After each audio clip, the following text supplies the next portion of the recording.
Fala pessoal, então vamos para mais uma questão. É a nossa quarta questão de física, a questão de número 64 da prova do Macro 2020, acesso 2021 da parte de conhecimentos gerais. Então bora lá. Em um aparelho toca-discos, como o da imagem, o disco vinil gira a uma velocidade angular constante, enquanto uma agulha percorrendo as ranhuras de sua superfície capta os sinais mecânicos decorrentes desse contato e os converte em sinais elétricos, que são enviados para o circuito do aparelho. Considera-se o início do disco e a faixa situada em sua borda e o final, a mais próxima do centro. Cada faixa pode ser considerada um conjunto de várias circunferências concêntricas, ou seja, que tem o mesmo centro. E o tempo que a agulha leva para ler todas as informações de uma faixa e o tempo de duração da reprodução dessas informações pelos alto-falantes do aparelho são correspondentes. Por exemplo, se uma música tem 2 minutos de duração, a agulha demorará 2 minutos para percorrer a faixa. Questão 64. Considerando-se a primeira e a última faixa do disco, a velocidade linear da agulha em relação ao ponto de contato com o disco é... Então, considerando aqui o início do disco, que é bem aqui, e considerando o final do disco, qual vai ter a maior velocidade linear? A gente já, só olhando aqui, a gente já percebe que vai ser no início do disco, né? Então vai ter uma velocidade linear bem maior do que no final do disco, que vai ser um pouquinho menor.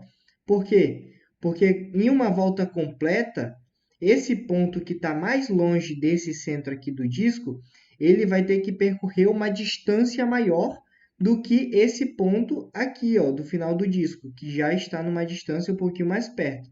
Então, como essa distância aqui do início do disco a ser percorrida, ela é um pouco maior do que essa distância do final do disco, e como o tempo que eles vão dar uma volta completa é o mesmo tempo, então isso significa que a velocidade no início do disco tem que ser maior para compensar no mesmo tempo, entendeu? Então aqui, considerando-se a primeira e a última faixa do disco, a velocidade linear da agulha em relação ao ponto de contato com o disco tem que ser... Então, o início do disco está aqui, tem que ser maior no início do disco. Então, maior no início do disco, beleza. Pois a distância até o centro é maior. Então, essa daqui já é a nossa alternativa. Mas vamos ver o resto. Maior no início do disco, beleza. Pois a distância até o centro é menor? Não, a distância até o centro é maior, né? A distância desse ponto até o centro é maior do que a distância desse ponto até o centro. É igual nas duas faixas? Então, a velocidade desse ponto é igual à velocidade desse? Não, né?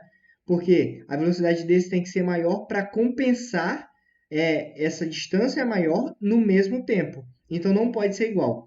É menor no final do disco, ou seja, é menor nesse final do disco? É verdade, é menor no final do disco. Pois a distância até o centro é maior? Não, a distância até o centro é menor. Tá vendo? E aqui, maior no final do disco, ou seja, no final do disco é maior a velocidade? Não, a velocidade é menor. Então essa daqui também está errada. Então a gente fica a nossa alternativa letra A. Eu espero que vocês tenham entendido. Vamos para a nossa próxima questão. Valeu!